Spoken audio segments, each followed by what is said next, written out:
Hello sir, good morning, नमस्कार। मैं हूं प्रकाश परियार और आप देख रहे हैं हमारे यूट्यूब चैनल प्रकाश पीजी के स्टडी में। दोस्तों, हम आज बात करेंगे 18वीं शताब्दी में भारतीय समाज, यानी कि 1800 शताब्दी में हमारा भारतीय समाज कैसा था। दोस्तों, उस समय हमारे देश की हालत कैसी थी। दोस्तों, उस समय रहने वाले जो लोग थे वो उनका जो जाति, उनकी सामाजिक, उनकी आर्थिक, उनकी राजनीतिक स्थिति, उनके रहने, खान पान, रहन सहन और उनका जो जिस तरीके से वो रहते थे, किस तरीके से रहते थे, किस तरीके का उनका जीवन चलता था। दोस्तों, किस तरीके से वो जीवन जीते थे, उनके बारे में हम पूरी इस वीडियो में कवर करेंगे। दोस्तों, कि 18वीं शताब्दी यानी कि 1800 शताब्दी में हमारा भारत का जो आज का जो इतिहास है, आज की जो स्थिति है, आज की जो व्यवस्था है, आज की जो जो कंडीशन है दोस्तों, वो आज से पहले यानी 18वीं शताब्दी में हमारा भारतीय समाज कैसा था, यानी कि भारत का जो समाज था दोस्तों, उस समय वो किस तरीके का समाज था। तो दोस्तों, इस वीडियो में पूरा ही आपको भारतीय समाज, 18वीं शताब्दी के भारतीय समाज के बारे में पूरी ही डिटेल आपको इस वीडियो में कवर की जाएगी, यानी कि एग्जाम के बेस पे भी आपको कंप्लीट करवाया जाएगा दोस्तों, और आपको नॉलेज के बेस पे, यानी कि दोस्तों अगर हम किसी वीडियो से अगर अगर थोड़ी थोड़ी जानकारी प्राप्त करेंगे तो हमारे को आधी अधूरी जानकारी प्राप्त करना बिल्कुल सही नहीं, क्योंकि दोस्तों अगर बारीक बारीक चीज़ों को अगर गहराई से नहीं पढ़ा जाता तो वो दोस्तों वो फिर रियलिटी नहीं होती। दोस्तों, रियलिटी वही होती दोस्तों जिनको बारीक से बारीक चीज़ों को भी अच्छी तरीके से बताया गया हो और अच्छी तरीके से समझाया गया हो। और दोस्तों, अगर हम केवल इंपॉर्टेंट टॉपिक पढ़ लेते हैं दोस्तों, तो उससे क्या होता है दोस्तों कि हमें केवल खाली ऊपर ऊपर की चीज़ें पता होती, अंदर की चीज़ें कुछ भी पता नहीं होती कि हमारा समाज कैसा था, हमारे हमारे जो पूर्वज लोग थे वो 1800 शताब्दी में वो किस तरीके के थे। ये सारी डिटेल दोस्तों हम किसी गहराई से पढ़ते हैं दोस्तों, और उनके बारे में पूरी डिटेल जानकारी पढ़ते हैं, तब पता चलता है दोस्तों। दोस्तों, अगर बताने में तो कुछ नहीं कि आज का जो समाज था, आज के जैसा ही समाज होगा, ऐसा ही होगा, ऐसा सोच के हम कर सकते, लेकिन अगर हम इसको अलग दृष्टिकोण से देखें दोस्तों कि ये नहीं, कुछ अलग ही मतलब समाज होगा उस समय, तो दोस्तों ये सारी कंडीशन हमें पढ़ने से पता चलेगी दोस्तों। ये किसी मतलब केवल ऐसे नहीं कि बस केवल थोड़ा सा किसी ने बता दिया या किसी ने कर लिया वही पता है दोस्तों, तो ऐसा नहीं होता दोस्तों। हमें पूरा ही उसके बारे में पढ़ना पड़ता है, समझना पड़ता है, और क्या था ये सब लिखा हुआ मायने रखता है दोस्तों। उस समय क्या चीज़ें थी ये सब हमें लिखा हुआ चीज़ें, तो हमें पहले तो सबसे पहले उस चीज़ को पढ़ना पड़ेगा, समझना पड़ेगा, और फिर उसके बारे में हमें पूरा जानना पड़ेगा दोस्तों। तो चलिए दोस्तों, इस वीडियो को अंत तक ज़रूर देखना था ताकि आपको पूरा ही 18वीं शताब्दी में भारतीय समाज जो था उसके बारे में पूरा ज़्यादा से ज़्यादा 10 मिनट का वीडियो दोस्तों, उससे ज़्यादा आपको नहीं समय लगेगा, क्योंकि दोस्तों 18वीं शताब्दी में जो भारतीय समाज था वो मतलब आज का समाज से रिलेट करते हैं, कैसा था वो और किस तरीके की स्थिति थी दोस्तों। तो चलिए दोस्तों, वीडियो स्टार्ट करते हैं, कैसा समाज था हमारा। तो चलिए इससे स्टार्ट करते हैं वीडियो क्या है दोस्तों। 18वीं शताब्दी का जो इतिहास है वो इसके बारे में पढ़ते हैं दोस्तों। तो चलिए दोस्तों स्टार्ट करते हैं। दे रखा है दोस्तों कि 18वीं शताब्दी का इतिहास, भारतीय समाज दोस्तों। तो दे रखा है दोस्तों भारतीय समाज, 18वीं शताब्दी भारतीय समाज कैसा था। तो भारतीय समाज समाज सम्राट का था दोस्तों। उस समय क्या था दोस्तों कि सबसे महत्वपूर्ण जैसे आज हम कहते हैं प्रधानमंत्री, राष्ट्रपति, ये जो स्थिति थी दोस्तों, ये ऐसी स्थिति नहीं। उस समय क्या है, राजा, पहले एक राजा कहलाता था 18वीं शताब्दी में, कि उस समय कैसा राजा, मतलब कोई एक ही इस देश का, जैसे आज प्रधानमंत्री, राष्ट्रपति को हम कहते हैं कि ये हमारे देश के ये हमारे देश को, राष्ट्र को चलाने वाले राजा है या सम्राट है, लेकिन पूरी जनता की पावर, इंसान, उनकी जो पावर है वो पूरे देश को संभालने की पावर जनता उनके हाथ में, लेकिन जो जनता के हाथ में सबसे बड़ी ताकत है ना वो सिर्फ जनता के हाथ में, क्योंकि जितनी शक्ति राष्ट्रपति, प्रधानमंत्री के पास है उतनी ही शक्ति जनता को है। जनता तो चाहे तो उन्हें वहाँ से हटा सकती, और जनता चाहे तो वहाँ से उन्हें अपने पद पर बैठा सकती थी, यानी कि जनता का भी पूरा ही इसमें सपोर्ट है दोस्तों। तो इसी तरीके से सम्राट जो था दोस्तों उस समय, वो सम्राट यानी कि राजा कहलाता था दोस्तों। दूसरी बात, हिंदू जाति यानी जाति प्रथा, जो आज की जो जातीय प्रथा, इसी तरीके की जाति प्रथा थी, लेकिन बहुत महत्व था, यानी कि जातियों का बहुत ही महत्व था हिंदुस्तान में। चाहे ब्राह्मण शूद्र दोस्तों, उसी समय ये जो जातियाँ जो आर्यन, ब्राह्मण, क्षत्रिय, वैश्य, जो ये जातियाँ शुरू से आती थी, जब से उत्तर वैदिक काल बना है दोस्तों, जब से जैसे वैदिक काल था, अपन ने पढ़ा था दोस्तों। तो वैदिक काल में क्या दोस्तों, 1500 से 1014 से वैदिक काल चल, वैदिक काल में भी दोस्तों हमारे दो कंडीशन, ऋग्वेदिक काल और एक उत्तर वैदिक काल। तो ऋग्वेदिक काल में तो हमारे को 1500 से 1000 और फिर 1000 से 600 तक तो उत्तर वैदिक काल चला। तो उत्तर वैदिक काल से ये वर्ण व्यवस्था स्टार्ट हो गई थी। कब से, 600 ईसा, मतलब 1000 से 600 ईसा। तो 1000 से 600 ईसा पूरे तक वो कंडीशन स्टार्ट हो गई थी, तो तब से ये जाति प्रथा चल रही है दोस्तों। पुरानी साहित्य खंड के दोस्तों, पुरानी चीज़ दे रखा है कि अधिकार होता था, यानी दोस्तों क्या दे रखा है कि जो दोस्तों ये जो होता था दोस्तों, ये मतलब ये जो केवल ब्राह्मणों में अधिकार होता था, यानी पुस्तक साहित्य की जो जितने भी सारी चीज़ें होती थी, जैसे साहित्य ग्रंथ, जितने भी जो पढ़ने लिखने के जो सारे ग्रंथ थे वो दोस्तों, वो केवल उसका अधिकार ब्राह्मणों के पास ही होता था। इस घर सम्मान, परंतु आगे दोस्तों स्त्रियों का समाज, घर में सम्मान था, घर में स्थितियों की स्थिति बहुत ही अच्छी थी, बेहतर थी, घर में सम्मान दिया जाता था उनको, और परंतु समानता की भावना नहीं दोस्तों। अगर आदमी के बराबर जितनी औरत की क्षमता, जितनी समानता जैसे आदमी को दी जाती है, इतनी निकल उनको सम्मान दिया जाता है कि नहीं ये हमारे घर की बहू बेटी, ये सब ये इस तरीके से रखते थे। लेकिन उनको जितना आदमी का था इतना नहीं था दोस्तों। मालाबार को क्षेत्र समझ तो पता है दोस्तों, मालाबार का क्षेत्र कौन सा है दोस्तों? मालाबार क्षेत्र आपने भारत की हिस्ट्री देखी होगी। तो मालाबार क्षेत्र दोस्तों वो है जो मुंबई के एरिया का, कौन सा माला मालाबार दोस्त कौन सा? तो वो मुंबई के एरिया का उधर साइड का जो एरिया है ना, सो उसको छोड़कर हिंदू समाज पितृ प्रधान था, उसको छोड़कर इंडिया जो मुंबई एरिया है जो कर्नाटक का हिस्सा है दोस्तों, मालाबार था वो, उसको छोड़कर सारा ही एरिया जो था भारत का दोस्तों वो कैसा था? पितृ प्रधान, यानी कि पिता पिता ही सबसे बड़ा मुखिया होता था उस समय। पूरा ही वो ही पूरा घर का मालिक होता था दोस्तों, और वो ही जो कहता था वही होता था दोस्तों। तो ये क्या है? पितृ प्रधान था। हिंदू उसने इसलिए पर्दा का, यानी कि हिंदू और मुसलमान की जो औरतें थी दोस्तों, आज भी प्रथा है और ये चलती रहेगी, क्योंकि पर्दा प्रथा कोई ये कोई दी हुई चीज़ नहीं है किसी की, ये एक सम्मान का प्रतीक है दोस्तों, औरतों के सम्मान का प्रतीक है। ऐसा नहीं कि उनको शर्म आती है, शर्म नहीं आती है, लेकिन एक उनका एक ये इज़्ज़त को बनाए रखना और अपने अपने पुराने कल्चर को बनाए रखने के लिए एक प्रथा है और कुछ नहीं। शर्म तो किसी से कोई कुछ नहीं करता, लेकिन एक प्रथा प्रतीक एक अपने इज़्ज़त का प्रतीक है। जो जितना ज़्यादा उस चीज़ में रहता है उतना ही उसको इज़्ज़त के बारे में सोचा जाता है दोस्तों। तो ऐसा है होता था पहले। बाल विवाह यदि गोपा दोस्तों, या बाल विवाह यानी बच्चे की जो विवाह, जैसे कि आज भी कंडीशन ऐसी है कहीं कहीं छोटे छोटे समाजों में, जैसे कि कोई ऐसी छोटी जो समाज होती है उसमें क्या है कि 18 साल से कम बच्चे का भी शादी कर दी जाती है। पर उस समय क्या था कि बाल विवाह प्रथा जो, तो यद्यपि गौना वयस्क होना पर होता था, यानी कि एक गौना वयस्क का मतलब क्या है कि थोड़ा बच्चा 10-1 साल का समथिंग हो जाता था, उस समय वो बाल विवाह होता। ऊंचे वर्ग में दोस्तों, ऊंचे वर्ग में दहेज प्रथा थी दोस्तों। ऊंचे वर्ग जो होते थे ना दोस्तों, कौन से ऊंचे वर्ग मान लीजिए कि जो ब्राह्मण क्षत्रिय वैश्य, ये जो ऊंचे वर्ग थे दोस्तों, इसमें क्या है कि ये लोग इसमें दहेज, इन ऊंचे लोगों में दहेज यानी कि औरत की शादी की जाती थी, लड़की की शादी की जाती थी। तो दोस्तों उस समय क्या होता था कि उस समय क्या होता था दोस्तों कि मतलब उनको ये दहेज दिया जाता है, यानी कि आज भी दहेज दिया जाता है वैसे, पर लेकिन उस समय भी ये व्यवस्था थी कि दहेज प्रचलित थी, लेकिन आज भी दिया जाता है, ऐसा कुछ नहीं है। राजवंशों बड़े जन धनाढ़ी घरों बहुपत्नी, यानी कि जो बड़े बड़े राजवंश थे दोस्तों उस समय, बड़े बड़े जो लोग थे, राजा थे, उनके घर में क्या थे?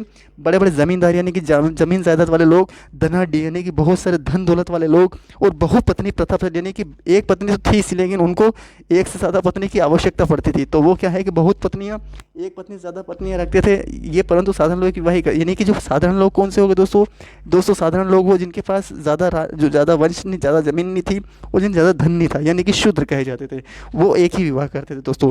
द्विजों में विवाह, द्विजो यानी कि द्विजों का मतलब क्या होता है? विधवा विवाह प्रायः नहीं होता था। द्विजो यानी कि द्विजों का एक कोई जाति होगी दोस्तों, ये द्विजों में विधवा विवाह प्रायः नहीं होता। पेशवा पर पेशवा यानी कि जो राजा जो थे, राजपूत जो लोग थे, उनके पुनर्विवाह पतधाम नाम का एक कर मिला, यानी कि उनको अगर राजपूत लोग अगर विधवा के पुनर्विवाह, यानी कि कोई औरत, जैसे मान लिया कि कोई औरत, ये समझ लीजिए कि कोई औरत मतलब ज़्यादा उम्र नहीं है उसकी, यानी कि 25 उम्र या 30 या 35 या 40, यानी 50 से अंडर उम्र होती थी, तो उसको विधवा का है।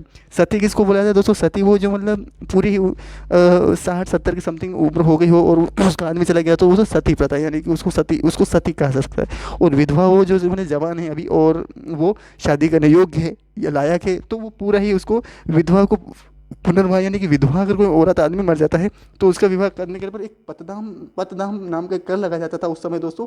तो वो द्विजों में होता था दोस्तों, ये पेशवा में होता था। आगे बढ़े दोस्तों, बंगाल मध्य वो जिनको दोस्तों, बंगाल जो है दोस्तों, पश्चिम बंगाल अपने पूर्वी एरिया, जो मध्य भारत यानी कि मध्य प्रदेश का, राजस्थान यानी कि दोस्तों जो हमारे उत्तरी एरिया, थोड़ा सा उत्तर दक्षिणी पश्चिम एरिया, इतने उच्च हिंदू कुलों सती प्रथा भी, यानी कि हिंदू जो थे दोस्तों, हमारा हिंदुस्तानी हिंदू लोग ज़्यादा रहते हैं।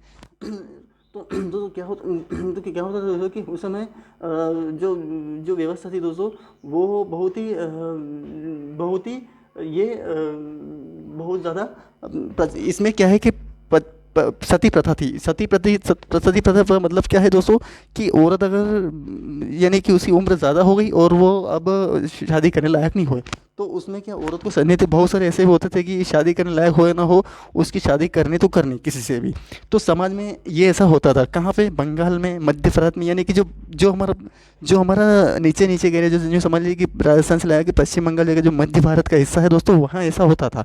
समाज में दास प्रथा बची, यानी कि दास प्रथा, यानी कि लोगों के वहाँ लोग काम करते थे, जो गरीब लोग होते थे, कमज़ोर लोग होते थे, जिनके पास धन दौलत ज़मीन जायदाद नहीं होती थी, वो दासों का काम और बड़ों लोगों के वहाँ करते थे।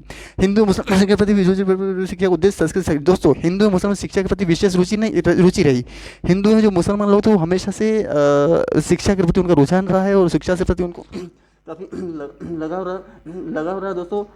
तो वो क्या है, भारतीय शिक्षा का उद्देश्य संस्कृति या साक्षरता नहीं, यानी कि भारतीय जो शिक्षा थी उसका उद्देश्य संस्कृति की विकसित या साक्षरता नहीं, उसका ये नहीं था कि हम अगर पढ़ेंगे लिखेंगे समझेंगे तो हमारी संस्कृति या सभ्यता का या साक्षरता का विकास होगा, ऐसा नहीं सोचते थे वो। किसी चीज़ अदर चीज़ का ही महत्व रखते। कैसे संस्कृत के उच्च अध्ययन के केंद्र बंगाल बिहार नदिया तथा काशी तिल चतुष्टिपादी कहा जाता है, यानी कि संस्कृत के उच्च अध्ययन के केंद्र, जैसे संस्कृत का उस समय क्या महत्व था, और उस समय जो बंगाल बिहार नदियाँ तथा काशी के तोल अथवा चतुष्टि, यानी काशी में तोल अथवा चतुष्टय, यानी कि इन्हीं केंद्रों को तोल अथवा चतुष्पाती कहा जाता है। एग्जाम के बेस पे ध्यान रखना है। फ्रांसीसी बर्नियर ने काशी को भारत का एथेंस कहा है दोस्तों। फ्रांसीसी एक पर्यटक था दोस्तों, वो घूमने फिरने आया था भारत देश में, तो उसने काशी जो है दोस्तों उत्तर प्रदेश, वो जो काशी है दोस्तों, वो दोस्तों क्या था कि मतलब भारत का एंथज कहा है किसको, काशी को। काशी वाराणसी उनको भारत का एंथज का है। अब एंथज का मतलब हो सकता है कि कोई एक महान चीज़ हो, तो भारत का एंथज का है। एग्जाम्पल जैसे कि फ्रांसी का किसने कहा है, बर्नियर ने कहा है किसको, भारत को, काशी को क्या कहा है, भारत का एंथज का है।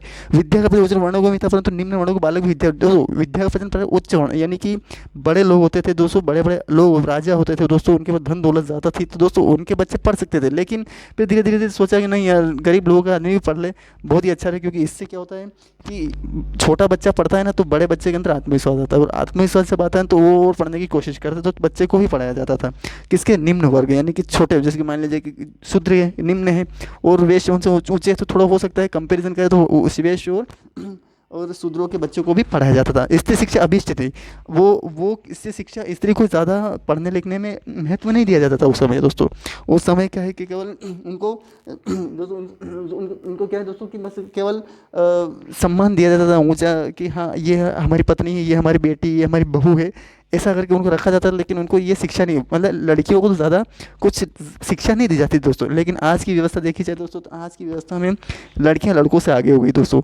और लड़कियां लड़कों से आगे इसलिए हो गई क्योंकि उनको घर में पूरा ही लड़कों के समान वरीयता दी जा रही है, यानी कि उनको इतनी योग्यता दी जा रही है, उनको इतना सम्मान दिया जा रहा है। तो इतना ही इसलिए वरी, तो वरना आज भी अगर आदमी चाहे ना कि नहीं मुझे लड़कियों को नहीं पढ़ाना है, लड़कियों को आगे नहीं बढ़ाना है, तो कंडीशन बदल सकती है। लेकिन ऐसा ऐसा करना मतलब अपने आप को क्षति पहुंचाना है, यानी कि अपने आप को कमज़ोर करना है। फिर लड़कियां अगर सब कुछ कर रही है, सब कुछ हो रहा है, तो एक कानून और दायरा होना चाहिए। उस कानून और दायरे के अंदर अपने अपने अपनी शिक्षा को ग्रहण करे, अपनी शिक्षा को बरकरार रखे, और उसी कानून और दायरे में रहे, तो सब कुछ हो, नहीं तो वरना अनर्थ टाइप काम करे तो दोस्तों वो भी खराब लगता है दोस्तों। अगर ये आदमी के ऊपर लागू होता है, अगर वो उससे अपने कानून कायदे से बाहर जाए तो वो भी खराब बन सकता है, क्योंकि हर एक चीज़ का एक अलग, लेकिन महत्व अभी दोनों को दिया जा रहा है, और दोनों ही वो पढ़ाया जा रहा है, पढ़ाई दोनों को बहुत ज़्यादा सम्मान दिया जा रहा है। लेकिन अगर स्थिति अगर ऐसा देखा जाता है कि नहीं, अब बहुत ही ज़्यादा इससे शिक्षा तो ठीक है कि शिक्षा, लेकिन अगर शिक्षा होते हुए भी अशिक्षित जैसे काम करेंगे तो फिर शिक्षा का कोई महत्व नहीं है दोस्तों। तो हमेशा शिक्षा को अगर देखा जाए तो शिक्षा की एक बॉर्डर होती है, उसी के अंदर रहे तो ठीक है, नहीं तो वरना उसके बाद किसी भी, भले चाहे औरत हो आदमी, उससे शिक्षा का कोई महत्व नहीं है, तो फिर शिक्षा उसको आगे नहीं बढ़ाना चाहिए। और आज भी ऐसी गाँव में ऐसी स्थितियाँ हैं कि औरतों को ज़्यादा ये किया नहीं जाता है, क्योंकि पढ़ाने के लिए बाहर नहीं भेजा जाता। क्योंकि दोस्तों मालूम है, आदमी को तो पता ही होता है कि बाहर जाएगी, दुनिया में जाएगी, तो आदमी का तो परचम नीचे ही जाएगा, लेकिन उसकी भी हैसियत ऊंची नहीं हो रहेगी। क्योंकि बाहर की दुनिया में औरत के प्रति इतना जो मान लिया जाता है, कोई आदमी होता है उसकी औरत होती है, उसकी चाहे बेटी है, भाई, कोई कुछ भी होता है, तो उसकी नज़रों में तो अपनी बेटी और बहू की तो बहुत इज्जत होती है उसकी नज़रों में। लेकिन उसी की नज़रें दूसरे की नज़रों में बहुत खराब होती है, नहीं दोस्तों। तो ठीक इसी के साथ होता है। तो अपनी इज़्ज़त और मान सम्मान बनाए रखने के लिए वो अपनी बेटी बहुओं को इतना ज़्यादा वो इस इज़्ज़त को पाने के लिए वो बाहर नहीं भेजा जा सकता, क्योंकि उसको अपनी इज़्ज़त और हैसियत को देखा जाता है। उसे पता है बाहर की दुनिया के बारे में, वो इतना इज़्ज़त, इसलिए वो ऐसा सोचता है, ऐसा विचार रखता है। अगर उसको ऐसा विचार नहीं, अगर मैं चाहूँ तो नहीं मेरी बेटी और बही बहुओं को आगे बढ़ा सकता हूँ, और मुझे विश्वास है कि ऐसा नहीं हो सकता है जो कि भारत के जो बाहर होता है जो कि, तो ऐसा नहीं होगा तो बिल्कुल भेज सकते हैं और अच्छा मुकाम हासिल कर सकते हैं। दोस्तों चलिए आगे बढ़ते हैं। विद्या का वचन फल उच्च वर्णों में था परंतु निम्न वर्णों वाला ये तो विशेष अभिज नहीं। फिर आगे बढ़ते हैं दोस्तों। सवाई जय सिंह ने जयपुर बनारस दिल्ली दोस्तों सवाई जय सिंह जी जय बनारस बनारस ये दिल्ली और आदि नगरों में में 5 वैसे बने दोस्तों। सवाई जय सिंह जो एक राजा का था, वो राजस्थान का था दोस्तों। वो तो जयपुर बनारस यानी कि एक राजधानी जयपुर राजधानी में बना दिया, एक उत्तर प्रदेश की बनारस में बना दिया, एक दिल्ली में बना दिया, आदि नगरों 5 वेधशालाएं बनाई। यानी भारतीय अर्थव्यवस्था में आधार इकाई ग्राम थी, यानी कि ग्राम जो थी दोस्तों, गाँव जो था वो सबसे पहले इकाई गाँव, जैसे कहते हैं ना कि पहले सबसे पहले गाँव बना, फिर सिटी बनी, फिर ग्राम पंचायत, फिर जनपद पंचायत, फिर तहसील विकास खंड बना, फिर तहसील बनी, फिर जिला बना, जिला से स्टेट, स्टेट से और इंडिया, पूरा वर्ल्ड, मतलब कंट्री, और कंट्री से वर्ल्ड बना। तो सबसे पहले क्या थी, गांव थी। नगरों में दोस्तों नगरों में हस्तशिल्प का काम इस तरह बहुत विकसित हो चुका है दोस्तों। हस्तशिल्प का मतलब क्या था कि आजकल का सारा काम तो मशीनों के द्वारा होता है, सारा काम जो भी हो रहा है मशीन, लेकिन मशीनों से तो हो रहा है, लेकिन उन मशीनों को बनाने के लिए भी इंसान का ज़रूरत पड़ रही है। जो भी अगर हर काम मशीन, मान लीजिए कि आज सारा काम इलेक्ट्रिक हो गया है, तो इलेक्ट्रिक हो गया है दोस्तों, तो इसका मतलब ये नहीं कि वो इलेक्ट्रिक हो गया, लेकिन इलेक्ट्रिक को भी इलेक्ट्रिक इंसान ने ही बनाया है। अगर मान लिया जाए कि थोड़ी देर के लिए सोच लीजिए कि पहले क्या थे लोग कि किसी भी, आज की दुनिया में तो मोबाइल से सारे काम हो रहे दोस्तों, लेकिन उस समय ऐसा नहीं। उस समय किसी डाक के द्वारा हमारा काम होता था, है ना। उस समय हमारा काम डाक के द्वारा, अगर कहीं जाना भी होता तो बस से जाते थे, और दोस्तों बस से जाने के साथ साथ हमें अन्य साधन भी थे, उनमें भी जाते थे। तो दोस्तों उस समय जो डाक था, तो डाक क्या था दोस्तों, उसको डाक डाक जब जाता था तो जो जो डाक बांटने जाता तो उसको साइकिल से या किसी से जाता था दोस्तों। तो वो जाता तो था, लेकिन वो उस समय डाक घर पे भेजने जाता था, लेकिन हाँ डायरेक्ट काम मोबाइल से हो रहा है। इसका मतलब मोबाइल को बनाने वाला भी तो कोई एक इंसान होगा। अब वही डाक वाला आदमी ने मोबाइल बना दिया, यूँ समझ लीजिए, यानी कि उसने अपना काम डाक का छोड़कर मोबाइल बना दिया ताकि अपना काम वो घर बैठे कर सके। तो कोई इस दुनिया में जितने भी काम काज हो रहे हैं दोस्तों, तो वो पैसा का एक जाल है। पैसे को एक दूसरे के अंदर मुद्राओं का प्रचलन करने के लिए काम करना पड़ता है, और मुद्रा को जारी रखने के लिए काम करना पड़ता है दोस्तों। तो ऐसा नहीं है दुनिया में कभी ना तो काम खत्म होगा और न ही माध्यम खत्म होगा दोस्तों, तो ऐसा ही है। तो आज जो है दोस्तों हाथ से बहुत विकसित हो चुका था। भारतीय कला मंडियों में मांग थी दोस्तों। भारतीय माल की संस्थान भारत में जितने भी जो कामकाज के साथ जो जो माल पैदा होता था, उसको सारे पूरे देशों में उसकी इज्जत होती थी, विकसित उसके साथ उनकी मांग होती थी। कुछ मान लिया जाए कि उस समय 18 शताब्दी में कुछ वस्तुएं पैदा होती होगी दोस्तों, तो वो क्या है, सूती कपड़ा हुआ, रेशम हुआ, जैसे मान लिया जाए कि ये चीज़ें होती थी। तो उस समय क्या है कि ये भारत की दुनिया में बहुत उनको महत्व दिया जाता, उनको मांग होती थी। अब भारत के हस्तशिल्प प्रमुख केंद्र कौन कौन से थे, इसके बारे में पढ़ेंगे दोस्तों। भारत के प्रमुख हस्तशिल्प ढाका, अहमदाबाद ये दोस्तों, ये जो मैंने पढ़ा है दोस्तों, ये क्या था दोस्तों कि मतलब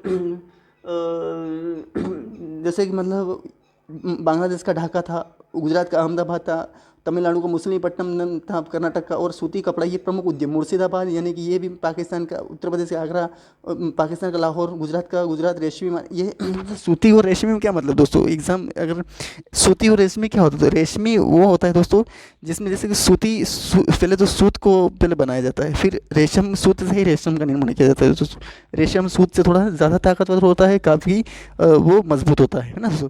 तो ये रेशमी मतलब कश्मीर, लाहौर, आगरा, ऊँची कश्मीर, जम्मू कश्मीर, लाहौर, पाकिस्तान का लाहौर, उत्तर प्रदेश आगरा, ऊनी शाल लगी गलीचे का मतलब दोस्तों जो ऊन से बनाए जाते थे, जो कि गले में लगाने वाले थे, तो गलीचे दोस्तों। भारत में व्यापारी बेटा दोस्तों, भारत में व्यापारी पूंजीपतियों का विकास, पूंजीपति यानी कि जो पैसे वाले लोग थे उनका विकास, बैंक पद्धति का विकास हो, यानी कि पूंजीपति का मतलब पूंजीपति यानी पूंजी रखने वाले लोग, यानी कि सूदखोर कहा जाता है उनको, और बैंक पद्धति का विकास यानी कि बैंकों में पैसा जमा करने की व्यवस्था भी चालू हो गई थी दोस्तों।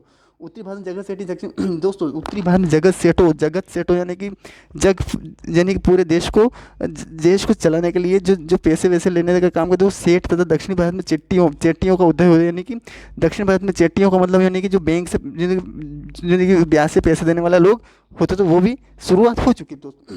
समझ गए हूँ दोस्तों, आप आगे बढ़ते हैं दोस्तों।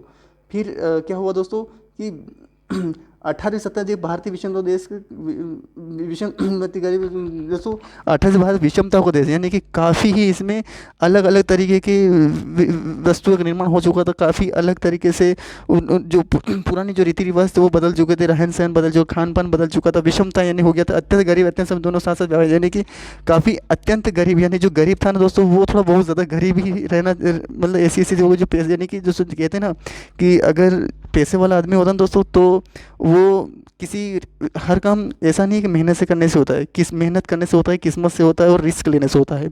बड़ा आदमी रिस्क लेने से इसलिए नहीं डरता है कि वो ये चाहता है कि उसको विश्वास तो होता ही होता है, लेकिन वो अगर पैसा अगर एक बार किसी चीज़ में लगा देता है दोस्तों ना, अगर फ़ायदा होता है ना तो वो और अमीर हो जाता है। लेकिन गरीब आदमी के पास हिम्मत नहीं होती दोस्तों, वो अगर ये चाहता है कि नहीं मैं करूँ, उसको विश्वास तो होता है लेकिन वो विश्वास के साथ साथ उसे उस रिस्क लेना उसे बहुत ही वो रिस्क नहीं ले सकता। अगर वो सोच, ये भी उसको विश्वास होता है लेकिन इस बात का भी विश्वास होगा, अगर फिर मैं अगर सफल हो गया तो ठीक, नहीं अगर असफल हो गया तो मैं बहुत ही नीचे गिर जाऊंगा, उसे डर सताए रहता है। यानी कि अमीर आदमी को इतना डर नहीं, वो सोचे कि चलो गिरूंगा तो इतना नहीं नीचे करने, अगर सफल हो गया तो काफ़ी ऊंचा उड़ जाऊंगा, ऐसा रहता है। लेकिन गरीब आदमी को ऐसा नहीं होता है दोस्तों, वो डरता है। वो डरता है इसलिए कि यार अगर मैं असफल हो गया तो मैं आज से मैं नीचे गिर जाऊंगा, तो ऐसा वो होता था। तो इसलिए वो क्या है, अमीर गरीब, अमीर उस समय काफ़ी गरीबी भी थी और अत्यंत समृद्धि भी साथ साथ पाई दोनों ही पाई जाती दोस्तों। 18वीं शताब्दी में भारतीय जनता का जीवन उतना खराब नहीं था। 18वीं शताब्दी सदी में क्या है कि भारतीय जनता जीवन उतना खराब है जितना 19वीं सदी के अंत ब्रिटिश शताब्दी, यानी कि 18वीं शताब्दी में क्या है, लोग ब्रिटिश सरकार तो आई थी लेकिन 18वीं शताब्दी में इतना नहीं हुआ। लेकिन 19वीं शताब्दी जो आई ना दोस्तों, तो उसमें उसमें क्या हुआ दोस्तों, ब्रिटिश शासन में खराब हुआ। यानी कि ब्रिटिश लोग 1900 में आए थे, आपको पता ही है, जो कि गुजरात साइड आए थे, और गुजरात में उन्होंने कांडला बंदरगाह आए थे जो कि महारानी विक्टोरिया के समय आए थे, और उन्होंने सबसे पहले अपनी फैक्ट्री डाली थी गुजरात में, गुजरात के बंदरगाह में डाली थी, और वहीं से 1905 से ही, मतलब ये स्टार्ट, जहांगीर के समय से ये काम स्टार्ट हो गया था। तो 19 सदी के अंदर ब्रिटिश ने खराब, भारतीय की तकनीक दोस्तों, भारतीय कृषि तकनीक रूप से जड़वत थी। भारत की जो कृषि थी वो टेक्निकल हो चुकी थी, यानी कि रूप से जड़वत, यानी कि वो टेक्निकल ने अपना स्थान जड़ के रूप में रख लिया था। आगे बढ़ते दोस्तों, आयात की वस्तुएं जो थी तो मोती कच्चे सोना, कसूरी, टीन से मसाला, शराब, ये दोस्तों जितने भी वस्तुएं होती है ना दोस्तों, मोती, कच्चा रेशम, ऊन, खजूर, मेवे, कहवा, सोना। कहवा क्या होता है दोस्तों, जो कि अफीम से निकाला हुआ कहवा, सोना, शहद, चाय, चीनी, कसूर, टीन सिंगापुर से मंगाया, आज भी टीन सिंगापुर में ज़्यादा होता है। मसाले, इत्र, शराब, चीनी इंडोनेशिया से, चीनी को कंट्रोल किसको, क्यूबा को। चीनी कहाँ पे, किससे पे दोस्तों, तो ये होती है दोस्तों गन्ना कहाँ हुआ है दोस्तों, थाईलैंड में है ना दोस्तों। तो हाथी दांत अफ्रीका से, तांबा, लोहा, शीशा यूरोप से, ये सब जैसे आयात की वस्तु है, ये सब वहाँ से मंगाई जाती थी भारत में। और दोस्तों ये बनाई जाती है, लेकिन भारत इनसे बनाकर ये कहाँ निर्यात वस्तु, लेकिन भारत जो बना के बेचते थे, ये कहाँ होती, निर्यात की सबसे महत्वपूर्ण वस्तु सूती। दोस्तों अगर देखा जाए तो 1800 में सबसे ज़्यादा सूत का निर्माण ज़्यादा होता था, सूत ज़्यादा मिलता बनाए थे दोस्तों। सूत का से आप, यानी कपास का ज़्यादा होता था, कपास ज़्यादा होता था, इसलिए जाते सूत वस्त्र से जो वहाँ से तो वो बहुत सारे, जैसे मतलब कहाँ क्या दोस्तों, अपन ने ऊपर पड़ा है सोना, चांदी, टीन, चीनी और हाथी दांत, और ये सब ऊपर मैंने अपने पढ़ा है। वो कहाँ जो मैंने एक बार वो बता देता हूँ आपको, मैं कहाँ मोती, कच्चा रेशम, ऊन, कच्चा रेशम, खून, खजूर, मेवे का, सोना, चांदी, टीन, मसाले, इत्र, शराब, चीनी, कागज, हाथी दांत, तांबा, लोहा, ये जो, और शीशा, यूरो। दोस्तों ये सब जो धातु है दोस्तों, ये धातु अपने देश में नहीं होती। आज भी पृथ्वी में इतना धातु पड़ा है, और ये इसकी धातु कोई ऊपर से नहीं गिरती, ये पृथ्वी के अंदर से निकलती है। और ये धातु जो होती है, सोना, चांदी, ये बहुत, ये अलग अलग देशों की, सोना क्या है, सोना मेक्सिको, चांदी मेक्सिको में ज़्यादा पाए, वहीं भी ज़्यादा धातुएँ वहीं से मिलती है चांदियों की। सोना अफ्रीका में ज़्यादा पाया जाता है दोस्तों, है ना दोस्तों। और टीन अपने सिंगापुर में पड़ा, टीन वहाँ पर, ये वैसे हर देश में पाया जाता है, लेकिन किसी किसी देश में बहुत ज़्यादा पाए जाते हैं दोस्तों। तो ये ऐसा होता था दोस्तों। अब कच्चा रेशम, सामान, नीला, गेहूँ, चीनी, ये सब दोस्तों, ये जो दे रखा है दोस्तों, कच्चा रेशम, रेशमी कपड़े, लोहे, सामान, नीला, ये सब वहाँ का निर्यात वस्तु का। 18 दोस्तों 18वीं सदी में भारत का निर्यात भारत के आयात से अधिक था, यानी कि जो बेचने वाले सामान थे ना दोस्तों, वो खरीदते कम थे ना, बेचते ज़्यादा थे दोस्तों। विदेश में यानी कि कोई चीज़ अगर मान लीजिए कि वहाँ से खरीद तो कम रहा है लेकिन बेच ज़्यादा रहा है, जैसे कि सूती कपड़े का, अगर तो सूती से पहले सूती कपड़ों से कपड़े बहुत ज़्यादा बेचते थे, सूत से बना कर बेचते थे बाहर की दुनिया में, और लेते कम थे उधर से। और विदेश सोने दोस्तों, विदेश व्यापार वो चांदी और सोने के आयात द्वारा व्यापार, जो दोस्तों विदेशी जो व्यापार था वो चांदी और सोने के आयात द्वारा संतुलित, यानी कि कोई चीज़ मान लीजिए सूती दे दी तो वो उधर से पैसा नहीं लेते थे, चांदी और सोना ले लेते थे उधर से। और संतुलित किया जाता था। 18 देश का आंतरिक व्यापार प्रतिकूल रूप से प्रभावित था, यानी कि आंतरिक व्यापार व्यापार प्रतिकूल, यानी कि 18 देश का जो आंतरिक यानी कि अंदर का जो व्यापार था वो प्रतिकूल रूप से प्रभावित था, यानी कि हर एक काम हर एक तरीके से एक दूसरे को प्रभावित कर रहा था। महाराष्ट्र, आंध्र प्रदेश, बंगाल, यानी कि महाराष्ट्र के जो मुंबई, महाराष्ट्र, आंध्र प्रदेश, बंगाल जहाज निर्माण उद्योग, यानी कि जहाज का भी निर्माण होने का, ये सब तटीय इलाके, तो इधर क्या है कि जहाज से सारे काम तांबे वगैरह लेते थे, तो बाहर से जो लोग आते थे उनके लिए जहाज की आवश्यकता पड़ती थी, तो जहाज का निर्माण भी उस समय 18 शताब्दी में जहाज का निर्माण हो लगा दोस्तों। तो ये जो दोस्तों ये क्या हुआ कि मतलब ये दोस्तों मतलब जहाज का जो निर्माण हुआ दोस्तों तो ये पश्चिम बंगाल में क्वेश्चन पूछा जाएगा कि जहाज का निर्माण कहाँ से, तो महाराष्ट्र, आंध्र प्रदेश, पश्चिम बंगाल, ये तटीय एरिया में ज़्यादा एग्जाम क्वेश्चन पूछा जा सकता है, आपको ध्यान रखना दोस्तों। अब आगे बढ़ दोस्तों जाति नियम अत्यंत कठोर रहते हैं दोस्तों। जाति का जो नियम दोस्तों, जाति में क्या है कि बहुत सारे अपने अपनी जाति के अपने अपने कुछ नियम होते हैं, अपने अपने कुछ कानून और कायदे होते हैं। अगर और दोस्तों सबसे बड़ी बात है, अगर अपने नियम और कायदे को बदलना है अच्छे के लिए, तो सबसे पहले पहला कदम किसी इंसान को उठाना पड़ता है दोस्तों। अगर कोई इंसान कुछ अपनी जाति में बदलाव लाना चाहता है, अगर आज दुनिया 18 शताब्दी 19 शताब्दी नहीं, अभी 2000 की 20 शताब्दी आ गई, सदी आ गई, तो कुछ ना कुछ परिवर्तन किसकी वजह से हुआ दोस्तों? ये नए लोगों ने नए नए आविष्कार करके, नए नए विचार करके, नए नए शोध करके, नए नए काम कर दिए लोगों ने। तो ये काम क्यों किए? इनको भी किसी लोगों ने पहले तो रोका होगा, पकड़ा होगा, करवाया नहीं कि पर, लेकिन वो सफल हो गया, उन लोगों की आंखें खुली होगी कि नहीं यार ऐसा होता है, ऐसा करने से ऐसा होता। तो कोई भी इंसान एक कदम पहले आगे उठाता है तो वो डर के आगे उठाता है, लेकिन जो कोई पिछला इंसान आगे तो वो डर के नहीं उठाता है, वो साहस, बुद्धि और बल से उठाता है। तो सबसे पहले इंसान जो कुछ काम करता है दोस्तों, उसे पागल, मूर्ख, बेवकूफ़ इसी तरीके से कहा जाता है। उसके बाद वो जब इतिहास रचता है कोई भी इंसान, मान ले कोई किसी भी क्षेत्र में, तो दोस्तों फिर दुनिया उसके पीछे, उसी के पीछे जिस तरीके से चलती है।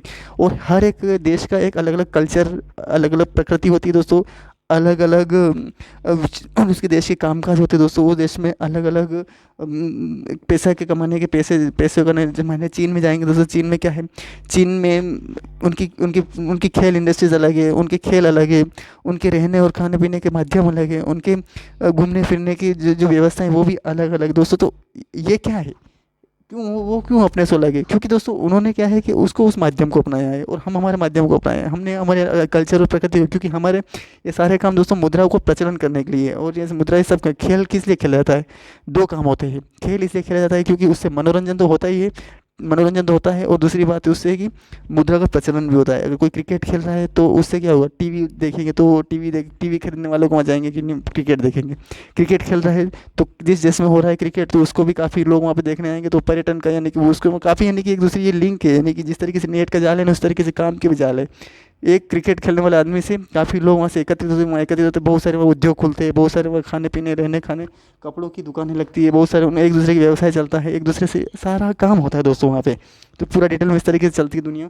तो ये दुनिया चलने की मुद्रा का प्रचलन करने के लिए सारे काम किए थे। फिर आगे बढ़ते दोस्तों कि दोस्तों आगे क्या हुआ दोस्तों, जाति नियम करते हैं कठोर थे, अंतर्जातीय का निषेध था। और 18वीं पेरियार व्यवस्था के 18वीं शताब्दी थी दोस्तों, उसमें परिवार व्यवस्था पितृ शताब्दी थी, यानी कि पिता जो आज ही पिता ही कहता वही होता है, और माता कहती वो भी होता है, ऐसा नहीं है। पर लेकिन उस समय पितृ कहते वही होता था, क्योंकि दोस्तों पितृ प्रधान था। और परंतु केरल में परिवार मातृ प्रधान, केरल की राजधानी की तिरुवनंतपुरम, आज के मुख्यमंत्री दोस्तों बात करें दोस्तों, वहाँ के आरिफ मोहम्मद खान है दोस्तों, और केरल के पिनरई विजयन मुख्यमंत्री पिनरई विजयन है मुख्य राज्यपाल, और आरिफ मोहम्मद खान दोस्तों। तो मातृ प्रधान था। पर्दा प्रथा के उत्तर भारत, पर्दा प्रथा जब उत्तरी भारत में जब मुसलमान लोग जम्मू कश्मीर में अधिक साइड रहते हैं, तो वहाँ पे क्या था दोस्तों कि उधर साइड क्या पर्दा प्रथा प्रचलित थी, दक्षिण भारत में नहीं थी। दक्षिण भारत में सब अपने खुले मुंह ही घूमती थी औरतें। बाल विवाह जो बाल बच्चे का जो विवाह था वो पूरे देश में प्रचलित था। सती प्रथा दक्षिण भारत में प्रचलित, जो जैसे सती प्रथा थी दोस्तों वो प्रचलित नहीं थी। बाल विवाह तो शुरू से 18 शताब्दी में रहा ही है। सती प्रथा केवल दक्षिण एरिया में भारत में प्रचलित नहीं थी, और हर जगह थी ये सती प्रथा, यानी कि जो औरत बूढ़ी हो जाती थी उससे फिर हमेशा के लिए शादी नहीं की जाती थी उसको, और उस दक्षिण में प्रचलित थी। अजमेर राजा सवाई और मराठा सेना दशरथ भाई ने आमेर के जो राजा जवाई माधोजी जैसे कहाँ के राजा थे, ये सवाई माधोजी आमेर के, यानी राजस्थान के आमेर के राजा सवाई जो मराठा सेनापति परशुराम भाव ने विधवा पुनर्विवाह को बढ़ा देने की कोशिश की, तो सफल नहीं हुए। तो सवाई माधोजी जो मराठा सेनापति जो परशुराम भाव था, उसने विधवा पुनर्विवाह को बढ़ावा देने को, यानी कि विधवाओं को जो शादी करने की, पुनर्विवाह को करने को बढ़ावा दिया, लेकिन वो परंतु सफल नहीं हुए, क्योंकि दोस्तों सवाई मजलिसी ने ये नहीं करने दिया। वैसे विधवा पुनर्विवाह तो था, लेकिन उसे और बढ़ावा दिया जाना था, लेकिन वो उसमें सफल नहीं हुआ क्योंकि जयसिंह ने उसे रोक लिया था। पंजाबी महाहीरा झांझा की रचना वीर वारिस एग्जाम क्वेश्चन पूछने लायक बात है कि पंजाबी महाकाव्य हीर रांझा की रचना वारिस शाह इसी काल में की, वारिस शाह ने की इसी। अब एग्जाम क्वेश्चन महाकाव्य पंजाबी हीरा किससे संबंधित है? पंजाब संबंधित। जो हीर रांझा की रचना पंजाब में महाकाव्य वो किसके नाम से जाना था? हीरा रांझा की रचना। इसकी रचना किसी वारिस शाह ने की, किस काल में की? तो 18वीं शताब्दी में की। दोस्तों एग्जाम क्वेश्चन पूछा जा सकता है। चलिए आगे बढ़ते हैं। 18वीं शताब्दी में हिंदू और मुसलमान में मित्रतापूर्ण, यानी कि 18वीं सदी में हिंद एवं मुसलमान में मित्रतापूर्ण, यानी 18वीं सदी में हिंदू और मुसलमान में क्या है? भाईचारे का था, यानी कि आज भी ऐसा भाईचारा है, ऐसा कुछ नहीं है। लेकिन पता नहीं लोग ऐसा क्यों है, हिंदू मुस्लिम सिख ईसाई पारसी जैन धर्म बौद्ध धर्म न जाने कितने धर्म हैं, और ऐसा नहीं होना चाहिए दोस्तों। इंसान इस दुनिया में अल्लाह का हो या फिर भगवान एक जैसे ही हैं दुनिया में पृथ्वी पर, और सबको पृथ्वी पर ही भेजा, ऐसा नहीं है उनका भी खून लाल है और हमारा भी खून लाल है। वैसे ये क्या है, किसने बनाया ये सब, ये जाति धर्म ये कुछ नहीं है दोस्तों। हाँ, जाति धर्म अगर ये कहा जाए कि ब्राह्मण वैश्य ये क्षत्रिय और शूद्र ये कहा जा सकता है, क्योंकि वर्ण व्यवस्था हमारे उत्तर वैदिक काल से मिलती आ रही है। तो ये जो है ना दोस्तों, ये कोई ऐसा नहीं है। तो जो 18 हिंदू मुस्लिम मित्रतापूर्ण थे, तो हिंदू और मुस्लिम क्या है, ये तो किसी की भावना पहले किसी ने प्रकट कर दी होगी, नहीं तो वरना ये सब एक ही हैं। हिंदू मुसलमान सब एक ही धर्म के हैं, पर लेकिन जाति धर्म और आज भी कहते हैं ना कि एक पेड़ जब जन्म लेता है तो वहाँ पे ऊपर शाखा धीरे धीरे बड़ा होता है, तो उसकी शाखाएं बढ़ती रहती है। ठीक उसी तरीके से जैसे जैसे देश बढ़ता जा रहा है, वैसे वैसे ये इसकी जाति धर्म लेकर लोग अलग अलग तरीके से अपनी अपनी शाखाएं बनाते जा रहे हैं। अब एक तो जाति, पहले तो 4 ही वर्ण होते थे, क्या क्या, ब्राह्मण वैश्य, ब्राह्मण क्षत्रिय वैश्य और फिर शूद्र। अब आज देखोगे ना, आज कितनी जातियाँ हो गई, कितने ही वर्ण हो गए, कितने जैसे धर्म हो गए, कितनी जातियाँ हो गई, कितने कितने ही अपने अपने अपने अपने जो कि विचार रखने वाले लोग हो गए, यानी कि अपने अपने उनके रहने खाने पीने हर एक तरीके का उन्होंने अपना वर्ण व्यवस्था ही बदल दी। मतलब अगर देखिए जाए, हिंदू तो है ही सही धर्म, हिंदू धर्म और मुस्लिम सिख ईसाई पारसी बौद्ध जैन और ये सब इनके अलग अलग तो है, लेकिन हिंदू धर्म में भी फिर अलग अलग जातियाँ हैं, फिर अलग अलग जातियों के भी उपजातियाँ हैं, और उपजातियों की भी अलग अलग लोग हैं, अलग अलग रंग है, और अलग अलग रंगों के साथ अलग अलग विचार है, अलग अलग विचार के साथ वो अलग अलग काम है उनके दोस्तों। तो ये धीरे धीरे बढ़ते जा रहे दोस्तों। फिर आगे बढ़ते दोस्तों। पर लेकिन 18 सदी में मुसलमान हिंदू में मित्रतापूर्ण रहे। सामंत साथ लड़ाइयाँ दोस्तों, सामंत यानी कि बड़े बड़े जो राजा थे वो सरदारों की लड़ाइयाँ, राजनीतिक धर्मनिरपेक्ष, यानी कि वो जो राजा थे और सरदार की जो लड़ाई, यानी कि पंजाब की सरदार की लड़ाइयाँ, सरदार तो उसी के समय वही पंजाब की साइड थे दोस्तों। तो उस समय के सरदार की लड़ाइयाँ और राजनीतिक धर्मनिरपेक्ष, ये जो लड़ाइयाँ होती थी, वो राजनीति जो होती थी ना, वो धर्म से परे थी, यानी कि नहीं धर्म से निरपेक्ष थी, यानी कि धर्म पर डिपेंड करती थी कि अगर हिंदू और मुस्लिम ये अगर लड़ाइयाँ भी करते तो ये राजनीति भी जो करते थे वो धर्म से रिलेटेड। अगर कोई ब्राह्मण आदमी होगा तो वो ब्राह्मण से लड़ाई नहीं कर सकता, वो ब्राह्मणों से लड़ाई नहीं कर सकता, वो अन्य जातियों पर आक्रमण करेगा, उनसे लड़ाई करेगा, या फिर ऐसा अलग अलग जातियों के साथ ऐसा दोस्तों ऐसे लड़ाइयाँ होती थी दोस्तों उस समय। तो दोस्तों ये था हमारा 1857 की क्रांति का पूरा 1800 सदी का हमारा पूरा ये इतिहास है दोस्तों। इसमें अगर दोस्तों आपको ये वीडियो अच्छा लगा हो, अगर वीडियो अगर पसंद आए दोस्तों लाइक कमेंट शेयर जरूर कीजिएगा, अगर चैनल पर नए हो तो चैनल को सब्सक्राइब जरूर कीजिएगा दोस्तों। धन्यवाद।